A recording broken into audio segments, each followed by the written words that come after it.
What's good, y'all? Welcome back to WWE Ghostt.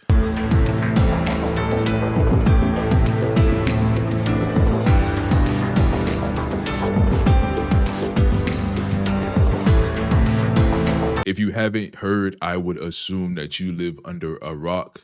No pun intended. Last night we had WWE Elimination Chamber. Now, before I say anything at all, make sure you smash the like button. Subscribe if you're new. I know I might catch a little bit of heat for this. Y'all, I didn't think this show was all that good, bro. I'm gonna give it a 5.5 out of 10, maybe a 6. Okay. But let's get into these reactions. All right. The first match, women's elimination chamber match. This was one of the better matches, in my opinion. All right. All 6 ladies dressed to the nine. All right. You look damn good. Now, if you guys go back and watch my predictions video, I was semi-correct. All right. I did think Bailey was going to win, and I said, if not Bailey, the only other person that makes sense to win would be Bianca Belair. All right. And I said I would even be okay with Bianca winning if the execution was done correctly. WWE, I gotta tip my hat to y'all. Y'all did the execution perfectly. Okay. You needed to be able to take Bianca away from this Jade Cargill and Naomi situation. And I feel if they keep going in the direction that they're going, I see them being successful with the storyline. Okay. Now, what I don't want to have happen, what I don't want to see happen, maybe in the beginning it'll be okay because what we got like a whole month before Mania gets here, a month and a half maybe. I don't want to see Bianca be caught in the crosshairs of like, oh, I got a championship match, but I also got my friends over here doing their stuff. If Jade Cargill believes Naomi attacked her, let that be its own storyline. We could get a Naomi versus Jade. We don't need Bianca to be caught up in that storyline no more. Let her focus on her championship. I do have one thing that I want to say about this match. I understand from a business perspective why Naomi may not be getting as many opportunities as the rest of the women in the locker room. Okay. I understand that she walked out in 2022. Some people would say at the height of her career, right? I understand all that. But these are newer times now. I feel, and this is just me speaking, right?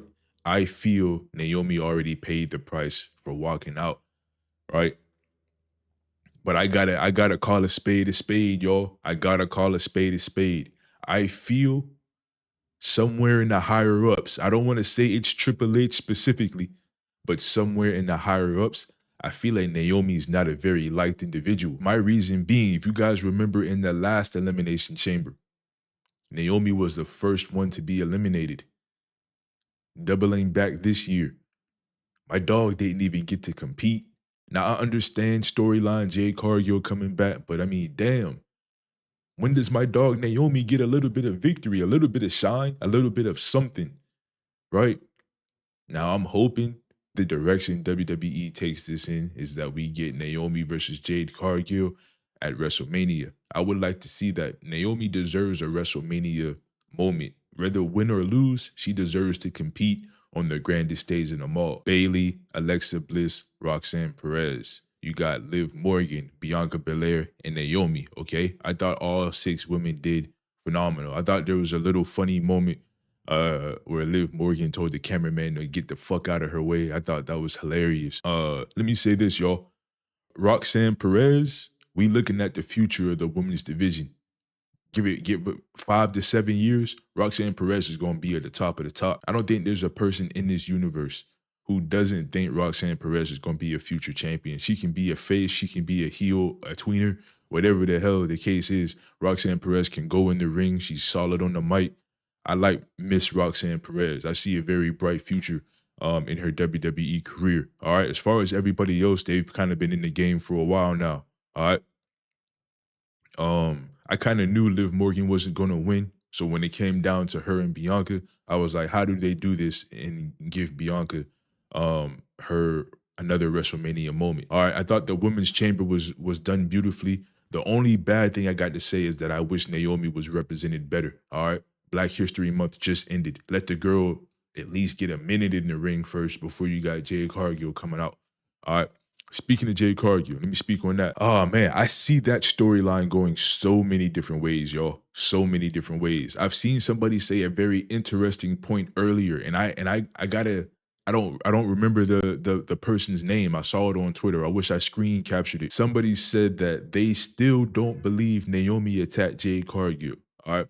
They said they believe Bianca Belair attacked Jade Cargill and she set Naomi up because this is the truth, y'all. If Naomi did attack Jade Cargill, when Jade Cargill returned and was coming down the ring, I feel Naomi would have done something to try to get away. All right. Now I understand it's Elimination Chamber, the whole point, keep everybody in, but I still feel, given the circumstances, Naomi would have maybe ran back to her pod. She would have done something to try to escape the attack of Jade Cargill. Okay. This being said, though, when Jade Cargill returned, Naomi was just looking around. She kept looking back at Bianca Belair, almost confused because she didn't understand what was about to happen. Okay.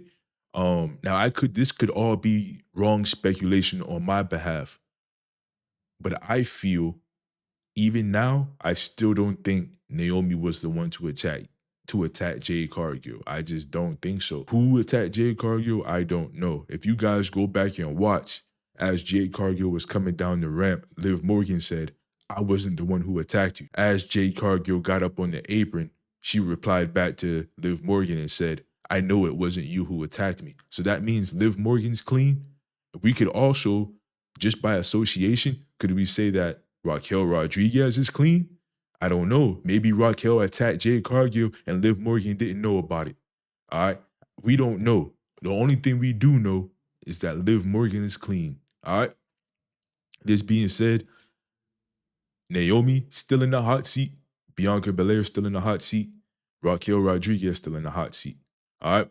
I even seen on Twitter, Charlotte Flair tweeted out and said she's clean. We don't know. We don't know what happened. All we know is that Liv Morgan is not the attacker, and we also know for whatever reason Naomi paid the price for this. All right. Of course, we're gonna find out more information on Monday Night Raw, Friday Night SmackDown, but I'm excited to see where WWE takes this. Moving on to the next match. All right, tag team match. I'm gonna be honest, y'all. I used this match for a bathroom break. I'm gonna be honest. I did not watch it, but it was a low key hard watch. All right. As soon as I saw Trish Stratus on my television screen, it was time to go do something else. Let's move on to the next match. Sami Zayn versus Kevin Owens. All right. Truthfully, I only watched half of this match. I'm gonna be honest, y'all. I've told y'all before. I think Sami Zayn is one of the most boring wrestlers to ever grace a WWE ring. I gotta be honest, y'all. I know it sounds like I'm hating, and maybe I am a little bit. I think Sami Zayn, the person behind the character, probably a great guy. Probably a great guy. I don't know him personally, but I would assume he's a great guy. However, the person in the ring, I just don't like him. I'm sorry. Put Kevin Owens in the ring with almost anybody else, I'll tune in, I'll watch. But something about Sami Zayn, I just can't get by. Kevin Owens showed up and showed out as he often does, got the victory. But then we had the Viper, the Legend Killer, the Apex Predator, Randy Keith Orton return to get his revenge on Kevin Owens, y'all. Did y'all see the look in the Viper's eyes? I did. This is Randy Orton reverting back to 2009. Did y'all not see when Randy Orton was stalking Kevin Owens, lining him up for that punt kick? I thought we was going to get it back on TV in 4K. Unfortunately, the referees and security and other personnel stopped Randy Orton from punting Kevin Owens in the head. I thought the Randy Orton return was very well needed. However, I will say I wish it happened mid-match. I wish it happened mid-match. Moving on to the last and final match, the men's elimination chamber. And again, y'all, I thought all 6 competitors looked good, even Logan Paul. Drew McIntyre and Damian Priest, obviously there's something going on right there. All right. Do I think that match is mania worthy? No. However, I wouldn't be surprised if WWE puts it on the Mania card. I'm not even really going to speak too much on Logan Paul. I'm gonna say the same thing I say about him every PLE. He's athletic in the ring. He's good for putting other competitors over.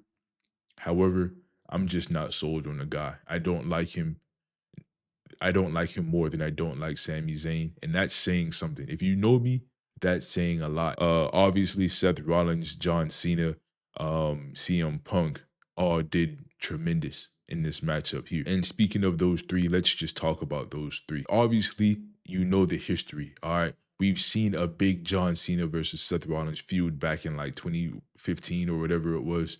All right. We also seen a big feud between Seth Rollins and CM Punk, and then obviously we know the history between John Cena and CM Punk. All right, so there's a triangle here of feuds. All right, I'm on the edge of my seat. I love every single second of it. All right, Punk hitting the go to sleep on Rollins, getting the 1, 2, 3, eliminating Rollins.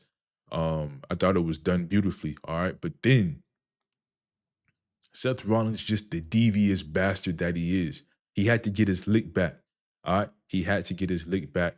And as Cena was hitting the STF on Punk, you hear Seth Rollins tell CM Punk to die. I thought that was just a dagger right through the heart. With John Cena winning the Elimination Chamber, you would have to assume from here WWE has to go with Seth Rollins versus CM Punk. And I tell you this much, y'all. I love every single second of that. I need that at WrestleMania, y'all. I need that. All right.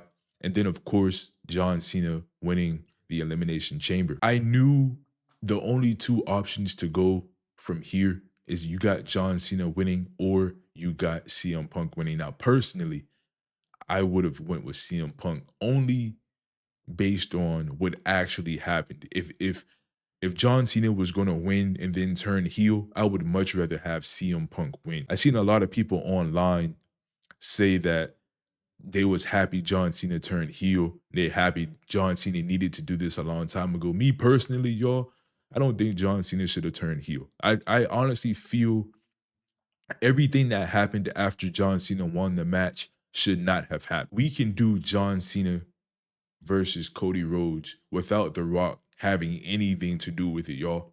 But of course, typical Dwayne Johnson fashion, he has to find a way to insert himself into the main event of the biggest show in wrestling history. Okay, he has to. This is Dwayne Johnson being Dwayne Johnson. This is why I don't like The Rock, because of things like this. Even if you're going to have John Cena turn heel against Cody Rhodes, we can do that without The Rock being present. If you're going to have Cody Rhodes turn heel on John Cena, we can do that without The Rock having anything to do with it.